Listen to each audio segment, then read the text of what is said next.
नमस्कार मित्रों, आपका हार्दिक स्वागत है इस क्लासेस में। पिछला पार्ट हमारा मौर्य काल की राजनीतिक व्यवस्था क्या थी। मौर्य काल के समय राजनीतिक व्यवस्था कैसी थी उस पर हमने चर्चा की थी। इसके उपरांत आज हम मौर्य काल के आर्थिक जीवन पर प्रकाश डालेंगे कि मौर्य काल में आर्थिक जीवन था कैसा, है ना। तो इसकी चर्चा आज ही करेंगे। मित्रों, मौर्य काल में आर्थिक दृष्टि से देखा जाए तो प्रगति में था। आर्थिक वृद्धि हो रही थी। कारण यह था कि कृषि का विकास होता गया, लौह तकनीकी का प्रयोग किया जाने लगा कृषि में। क्योंकि मैं पूर्व में ही बता चुका हूं कि मगध क्षेत्र में लौह की खदानें थी, लोहे की खदानें थी, लौह सामग्री बनी, लौह उपकरण बने, कृषि में लौह तकनीकी का प्रयोग हुआ, कृषि में अधिशेष उत्पादन की मात्रा और अधिक बढ़ती गई, बचत होती गई। इस बचत से व्यापार वाणिज्य बढ़ा, उद्योग धंधे सामने आए, शिल्पकार, वास्तुकार, चर्मकार, लुहार, सबका वर्णन मेगस्थनी कौटिल्य के अर्थशास्त्र में है। तो सब सामने आने लगे धीरे धीरे। व्यापारिक बड़ी बड़ी व्यापारिक बस्तियों का मंडियों के रूप में सामने आना, ये सब बतलाता है कि मौर्य काल में आर्थिक दृष्टि से देखा जाए तो काफी समृद्ध रहा। ठीक है, हम सबसे पहले बात करेंगे इस क्रम में कौटिल्य की अर्थशास्त्र। मित्रों, कौटिल्य का जो अर्थशास्त्र है उसमें क्या क्या उल्लेखित है, जितने भी फैक्ट लिखे हैं अत्यंत महत्वपूर्ण है। वनडे एग्जाम में तो पूछता है, किंतु आप ये भी मन मस्तिष्क पर बैठा लीजिए कि कोई भी शब्द आपके मुख्य परीक्षा में भी उठाए जा सकते हैं। निष्कर्षतः यदि आपके सामने एक शब्द लिख दे सीता भूमि, 3 नंबर में लिखना है, 2 लाइन लिखिए, क्या लिखेंगे? सीता भूमि के बारे में। तो फिर आपको उत्तर होगा यहीं पे जो मैं बतलाऊंगा कि ये सरकारी या कहीं राज्य की भूमि होती थी। ठीक है, इसका अध्यक्ष सीता अध्यक्ष कहलाता था। ये सीधे केंद्र के नियंत्रण में होती थी, केंद्रीय प्रणाली के अंतर्गत। तो ये सारी चीजें आपको याद होनी चाहिए। दूसरा शब्द दे दे अदेव मात्रक, क्या है? फिर आप लिखेंगे। या आपसे किसी एक अन्य एग्जाम में पूछ ले कि बिना वर्षा के अच्छी कृषि वाली भूमि क्या कहलाती थी, 3-4 ऑप्शन दे देगा, सही उत्तर लगाइए, है ना। ब्राह्मण देव क्या था? चलिए कौटिल्य के अर्थशास्त्र पर चलते हैं। मित्रों, मौर्य काल में जो आर्थिक दृष्टि से बात की जाए तो मौर्य काल में जो आर्थिक आधार थे वो था वाणिज्य, कृषि एवं पशुपालन। अर्थात जो मौर्य काल की अर्थव्यवस्था थी वो 3 चीजों पर टिकी हुई थी, 3 चीजों पर आधारित थी। कौन सी? व्यापार वाणिज्य, कृषि एवं पशुपालन। मित्रों, कौटिल्य ने इन तीनों के सम्मिलित रूप को वार्ता कहा है। कोई भी तथ्य आप अपने नजर से ओझल ना करें क्योंकि सारे तथ्य महत्वपूर्ण हैं। ये वार्ता कहा। पशुपालन, कृषि एवं वाणिज्य, इन तीनों के सम्मिलित रूप को वार्ता कहा। किसने? कौटिल्य ने, अर्थशास्त्र में। ठीक है, अब देखिए कौटिल्य के अर्थशास्त्र में और क्या क्या वर्णन है। कौटिल्य ने अर्थशास्त्र में कुछ कई प्रकार की भूमियों का जिक्र किया है। ठीक है, जैसे एक शब्द लिखा कृष्ट। कृष्ट क्या थी? ये उपज योग्य भूमि थी।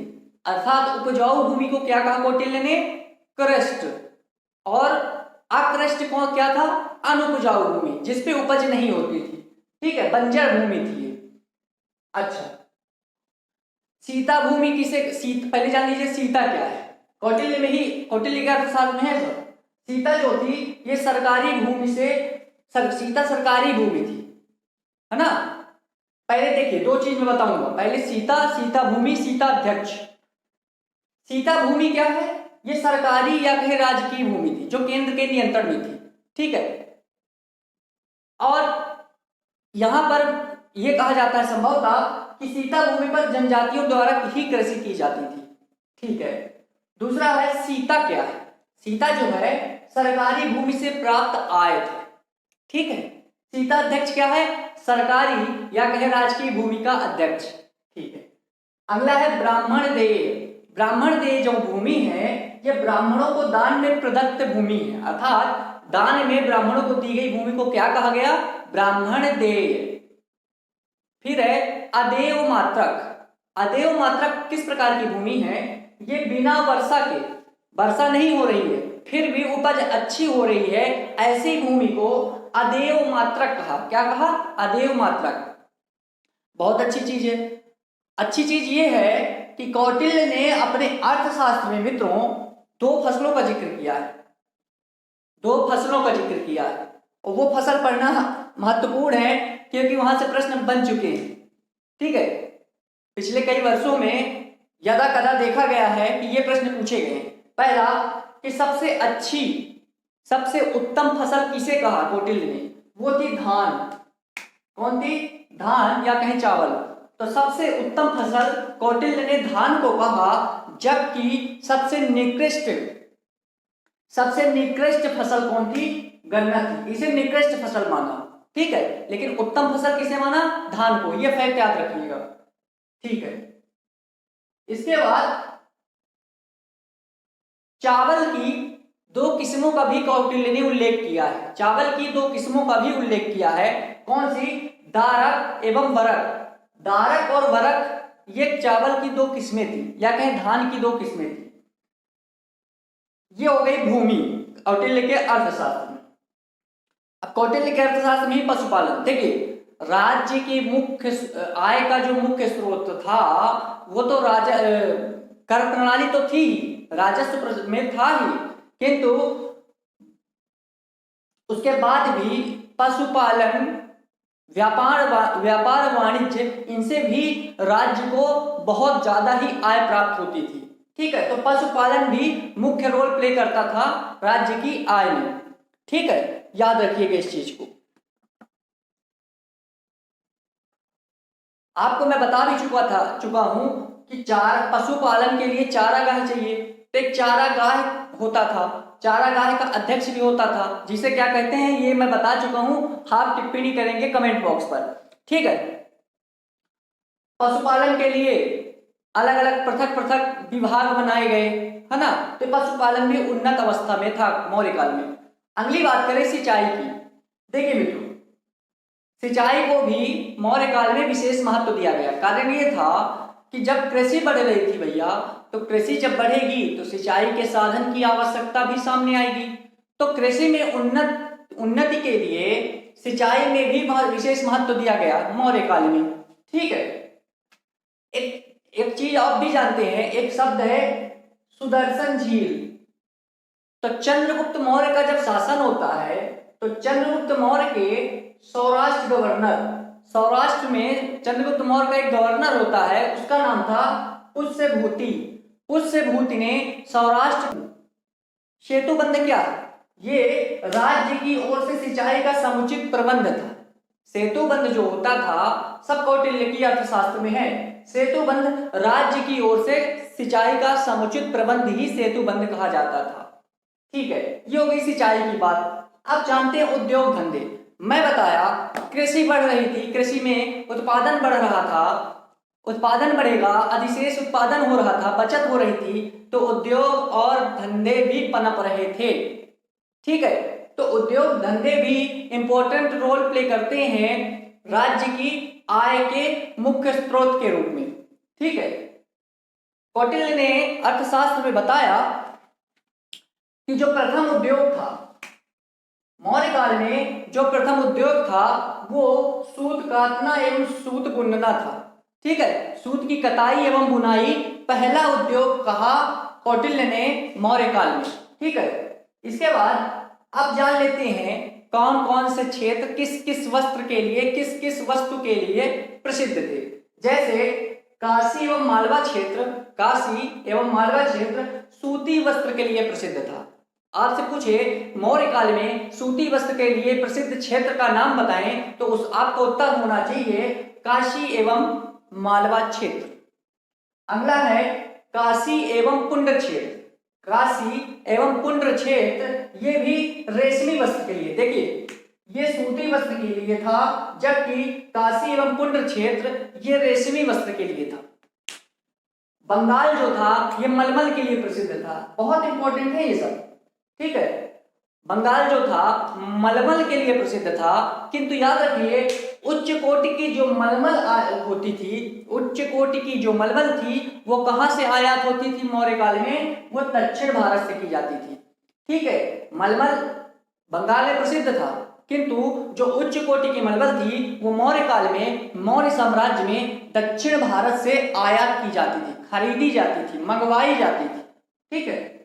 अच्छा, यूनानी लेखक आते हैं स्ट्रैबो, यूनानी लेखक स्ट्रैबो आते हैं। इन्होंने बताया कि वस्त्रों पर स्वर्ण का भी काम होता था, अर्थात स्वर्ण जड़ी, कहते हैं ना सोने की जड़ी, तो वस्त्रों पर सोने की कढ़ाई बुनाई भी की जाती थी, सोने का भी काम वस्त्रों पर होता था। यह मत दिया स्ट्रैबो ने, ठीक है।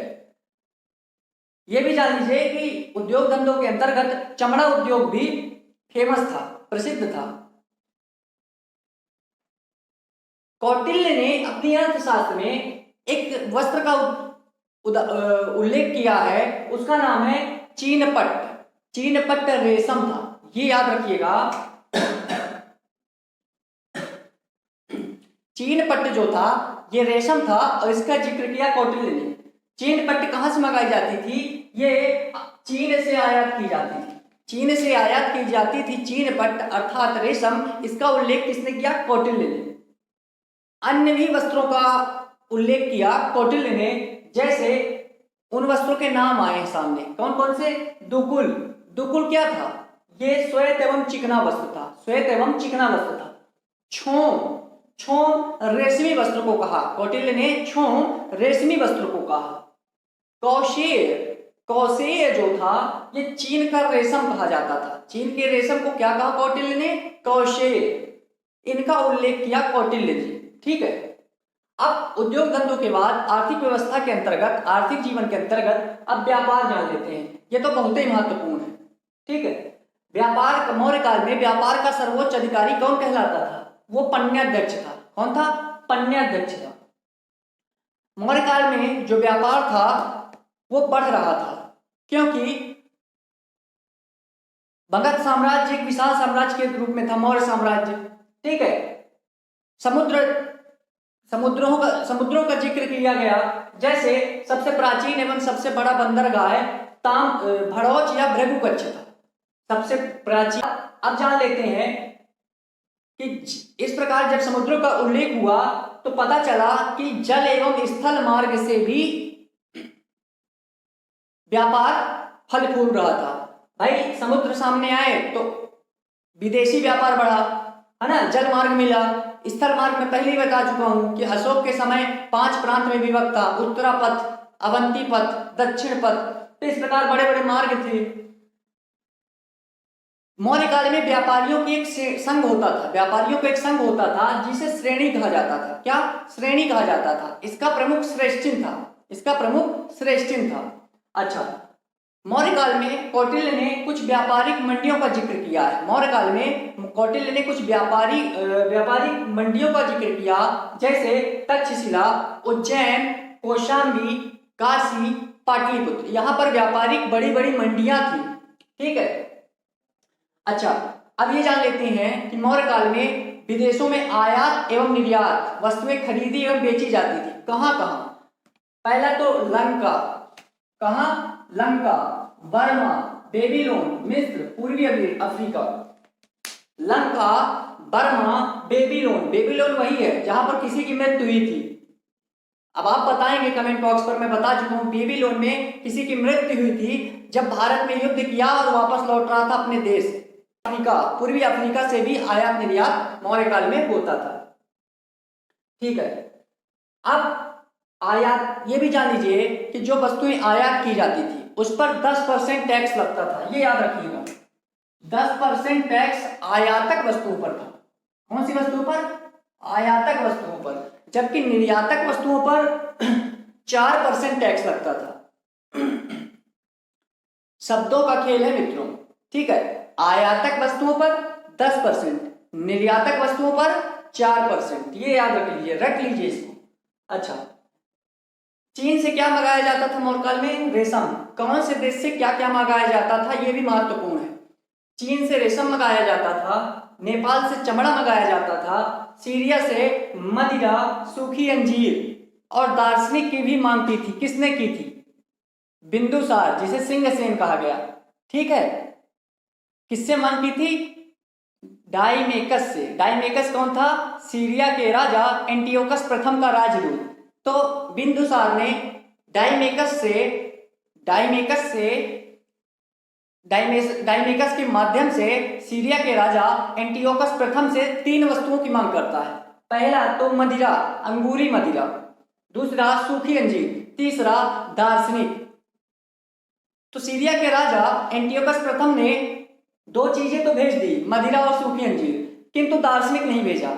उनने इन दोनों के साथ एक लेटर भेजा, पत्र भेजा, उसमें लिखा कि हमारे यूनान में दार्शनिकों का क्रय एवं विक्रय प्रतिबंधित है।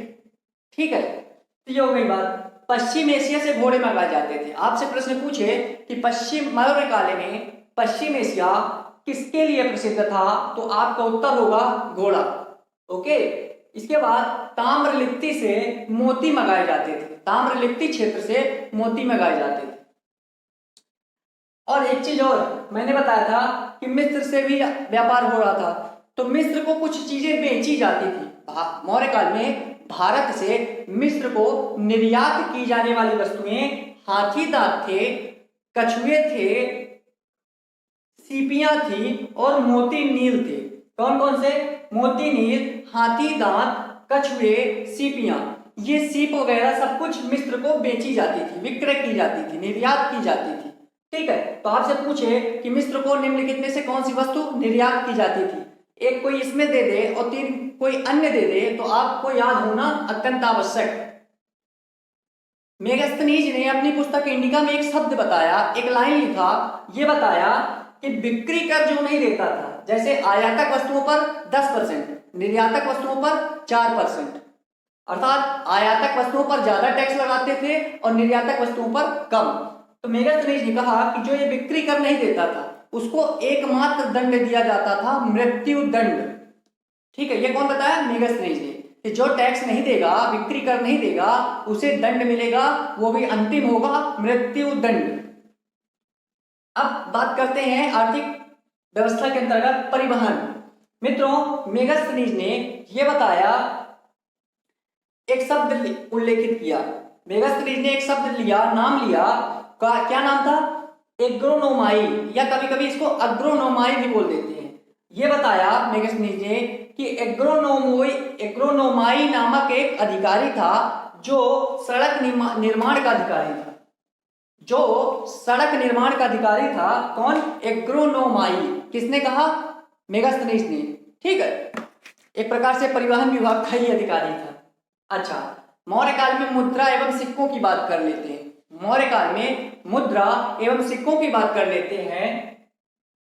तो मुद्रा में मैं आपको बता चुका हूं कि मंत्री परिषद की जो वार्षिक वेतन थी वो 12,000 पण थी। एक वर्ष में मंत्री परिषद के सदस्यों को मौर्य काल में 12,000 पण वेतन दिया जाता था, जबकि मंत्रिण या कहें मंत्रीगण के सदस्यों को वर्ष में कितना वेतन दिया जाता था? 48,000 पण, 4 गुना ज्यादा मंत्री परिषद से। तो मुद्रा एवं सिक्कों या कहीं सिक्कों की बात करें तो जो मौर्य काल में राज्य की मुद्रा थी वो कौन सी मुद्रा थी? वो थी पण। याद रखिए, आपसे प्रश्न पूछे कि मौर्य काल में राज्य की मुद्रा कौन सी थी, वो थी पण। पण सोने की थी, चांदी की थी, तांबे की थी, किसकी थी? पण चांदी की थी। ठीक है, चांदी की थी पण, जो कि राज्य की मुद्रा थी। दूसरा, चांदी के कुछ अन्य सिक्कों का भी, अन्य मुद्रों का भी वर्णन किया है। जैसे पण तो था ही राजकीय मुद्रा, रूपस्य, क्या? रूपस्य, कालसापण और शतमान, ये सभी मुद्राएं प्रचलित थी मौर्य काल में जो चांदी की थी। लेकिन पण जो थी चांदी की, ये राजकीय मुद्रा थी। सोने के 2 सिक्कों का वर्णन किया गया। कौन से? निष्क एवं सुवर्ण। नाम में ये सुवर्ण, सोने का, जबकि निष्क भी सोने का सिक्का था। ठीक है, तो निष्क एवं सुवर्ण सोने के सिक्के थे, सोने की मुद्राएं थी। तांबे की भी प्रचलित थी। कौन सी? माशक व काकणी। मासक व काकणी ये तांबे की मुद्रा थी। ठीक है, कौटिल्य ने मित्रों अपनी अर्थशास्त्र अपने ग्रंथ अर्थशास्त्र में सिक्के को क्या कहा? रूप कहा था। सिक्कों को क्या कहा था? रूप कहा था। किसने? कौटिल्य ने अर्थशास्त्र में। अब मुझे आशा है कि बोरिंग तो नहीं लगा होगा। ठीक है, कोशिश करिए, प्रयत्न करिए कि आपको बार बार चीजें रटने की जरूरत न पड़े। ऐसा पढ़ें आप कि एक ही बार में आपके मन मस्तिष्क में इनकी छाया प्रति जगमगाती रहे। ठीक है, तो पढ़ें ऐसा कि आनंद आ जाए, ना कि ऐसा बिल्कुल नहीं पढ़ना है कि आपको बोरियत लगे या आपको मजबूरी में पढ़ना पड़ रहा है, अरे यार पढ़ना है, मजबूरी है। बिल्कुल नहीं, आप आनंद के साथ पढ़िए। यकीन मानिए सभी तथ्य, सभी चीजें अपने आप आत्मसात करते जाएंगे। ठीक है, तो ये था हमारा मौर्य काल में आर्थिक जीवन। अब हम पढ़ेंगे मौर्य काल में सामाजिक जीवन कैसा था, है ना। वर्ण व्यवस्था कैसी थी, स्त्रियों की दशा कैसी थी, है ना। समाज में क्या क्या चलन था, किसका प्रचलन था, किसका नहीं था, इसकी सब की चर्चा इसी वीडियो में अभी कुछ देर बाद करेंगे। ठीक है।